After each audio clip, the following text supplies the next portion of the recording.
finish of Saturday. I defy you to find something that beats the D2 playoffs first round. Benedict College against Wingate. 3 seconds left. Benedict down 5. 4th and 10 from their own 14. Oh, stop. Philip Rivers predatory.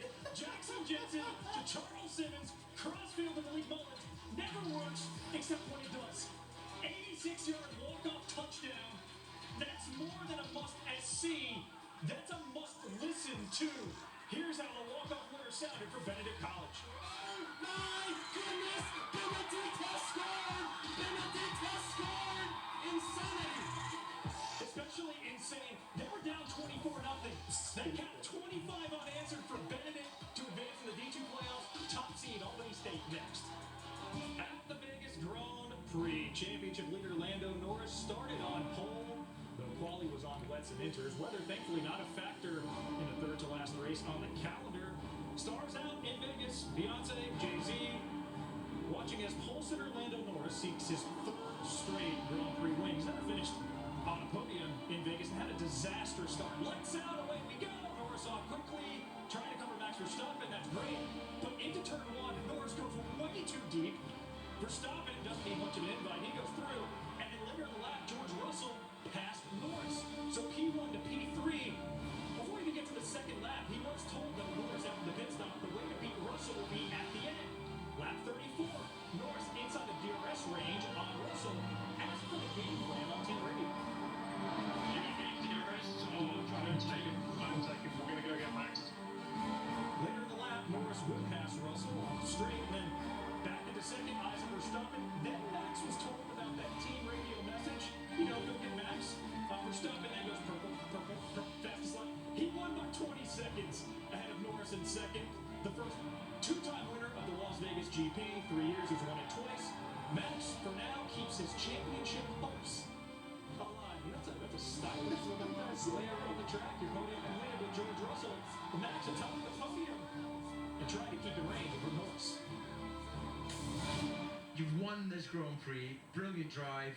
Are you thinking a little bit about the championship still, or are you just taking these? You've got 2 races, 1 sprint, you just take them one by one? I think that's the better approach. I mean, it's still a big gap.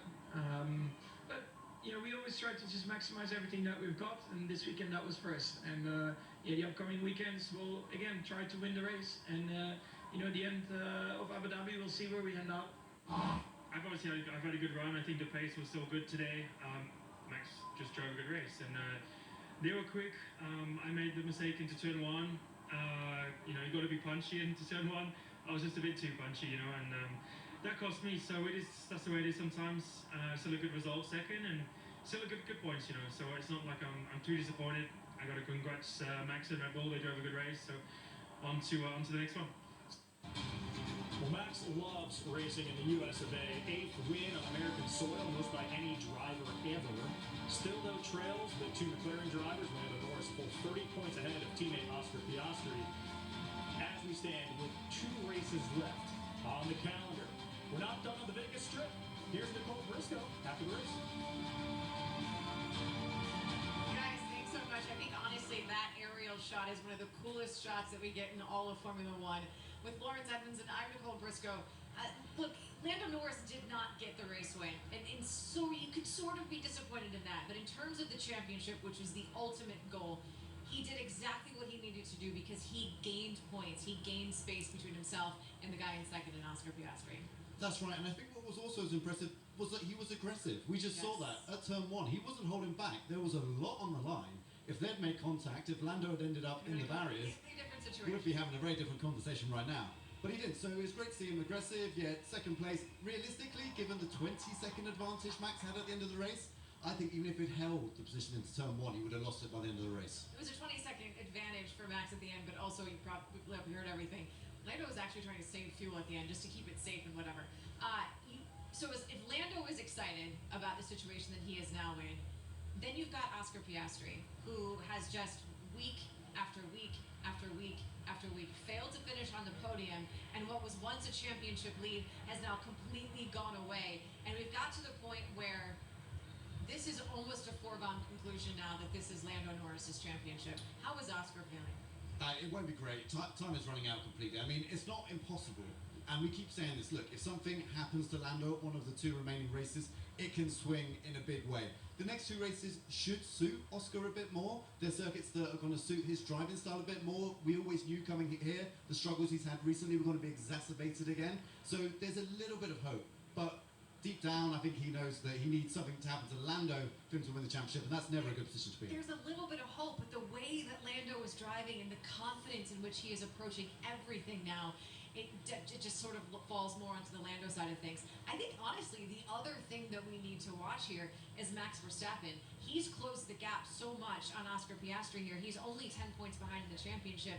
We always thought from the beginning of the season, when this developed as a McLaren battle, that it would be a 1-2 McLaren finish in the championship. Max may not be able to catch Lando Norris, but he sure as hell could catch Oscar Piastri for second. Well, I thought it was interesting when they were talking in front of the Bellagio fountains there. Max has no problem saying when he's out of the championship. He said that earlier this year when he thought he was out of the championship. He said he's taking it race by race, and in F1 driver speak, that means I think I've still got a slight chance. Right, You know, I'm not giving up. Can we just take a quick moment and give credit to the Ferrari drivers? Because going into this race, we thought it was Armageddon. We thought it was terrible. Lewis Hamilton was in 20th to start this race. By the end of lap 1, he was in 12th, and at the end of the day, they did everything they needed to do to show that, you know what, Ferrari is not as bad off as maybe we were painting them to be. Yeah, I think actually realistically they had the fourth fastest car here. Red Bull were faster, McLaren were faster, Mercedes were faster. So Charles Leclerc finishing sixth. Disaster. Yeah, and you know, and Lewis, look, yesterday everything went wrong for him. Actually, that's not been unusual this year. We've seen that a number of times. But at least today he got 1 point back, made up 10 places. Around this place, I hope he had a bit of fun at least. But at the end of the day, the winner of this race is Max Verstappen. The guy leading the championship is once again Lando Norris. And as we go to the final 2 races of the season, it very much looks like this is Lando Norris's title to lose. Guys, back to you. For all the hashtag rings jokes we got for CP3, LeBron's calling him the point guard for a reason.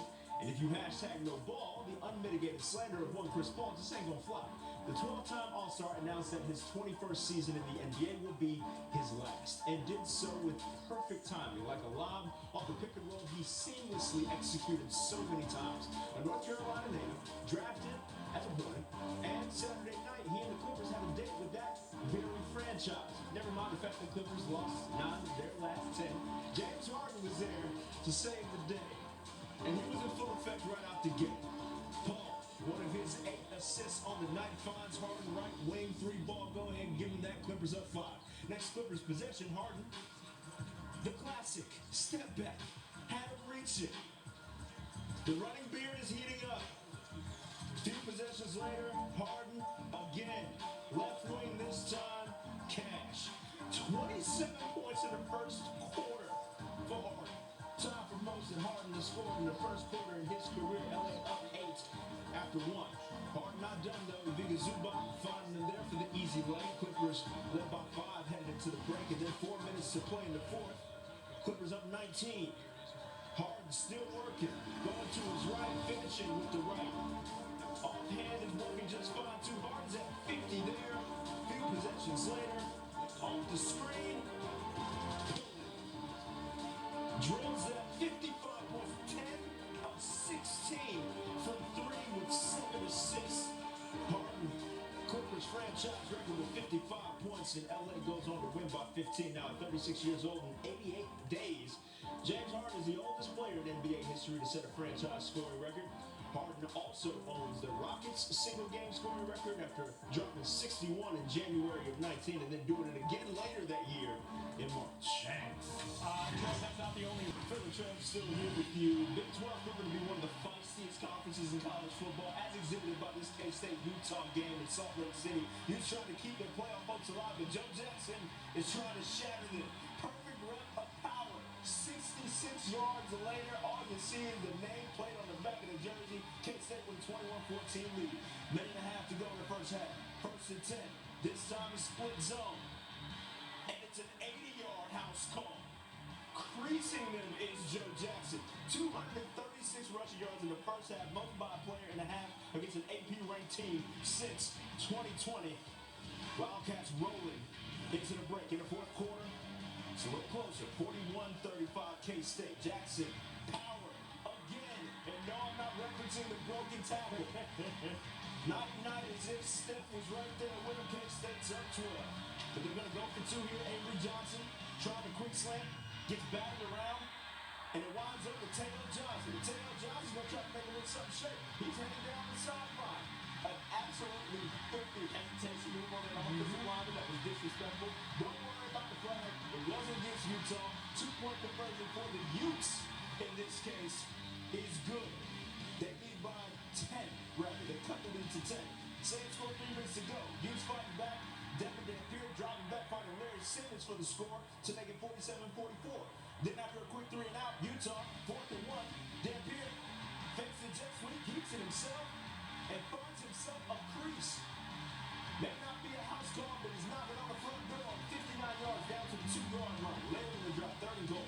Dampier, foul. Stretching faces on the way to the end zone. Utah takes the lead 51-47. Last chance for K-State on 2nd and 10. Avery Johnson rolling left, looking for finding a brother in black, and that is Lander Barton. Ball game. Utes win 51-47, trail for nearly 35 minutes, but get the final victory in time. Despite the loss, though, Joe Jackson had himself a day, breaking the K-State program record for rushing yards in a game.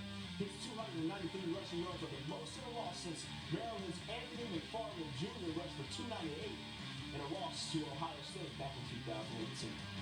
Trev, it's time for our 2-minute drill here in week 13. It'll be urgent, not rushed. Going to work the perimeter. Stanford Cal, the big game. Quite a moment here, late first half. Stanford GM Andrew Luck talks about the rivalry between these schools. It's huge. It's great to be as a player, now be as a GM and watch these guys. I'm going to watch here for a second. Oh, ball! Go, Jay, go! Go, Jay!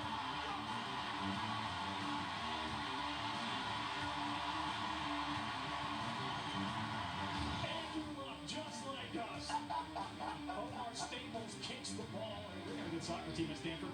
Stanford, 2 fumble return touchdowns in the second quarter. They win the big game by 21. Vandy mascot, Mr. Commodore. ATV gets the best of him, grabs his head. That is the heaviest play of the day. He's safe because the mascot helmet stays on, recovering gracefully, popping up, letting everybody know he's good. That's all you need to know about the baby game. That's it. And we got a first taste of Duke UNC for Chapelville. Bill Belichick on the sideline. Duke down 1, 44-yard field goal. No, it's a fake. Todd Paulino runs it all the way down to the 1. Your dual threat kicker. Huge play for the Blue Devils. And it's a different shape for Bill Belichick. Very next play, Anderson Castle County.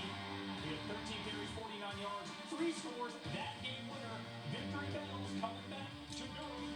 It wins. Utah taking on FAU, where the A apparently stands for analytics. FAU down for the visit 4th and 1. FAU analytics say, why not? ESPN announcers couldn't believe it. Surely don't go for it. This would be wild if he goes for it. They're going for it on 4th and 1.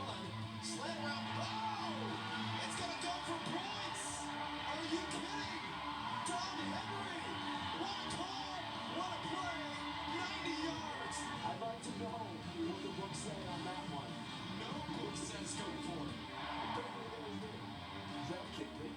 Have you some. FAU, however, will go on to lose by 3. Missed the last second field goal to tie it with the Owls. Here's your latest injury news before Sunday's NFL kicks. Bengals QB Joe Burrow remains out with turf toe. He did return to practice this week, was listed as questionable as the Patriots come to town. So now Joe Flacco will make his 6th straight start for Cincy. Aaron Rodgers is still listed as questionable for Sunday in Chicago. He suffered a fracture in his left wrist last week against the Bengals. According to Adam Schefter, if the decision is left to Rodgers, he will play. And the Packers plan to work out running back Josh Jacobs, listed as questionable with a knee injury. In pregame warm-ups, then they'll decide whether he can play at left against the Vikings. Sports Center Top 10.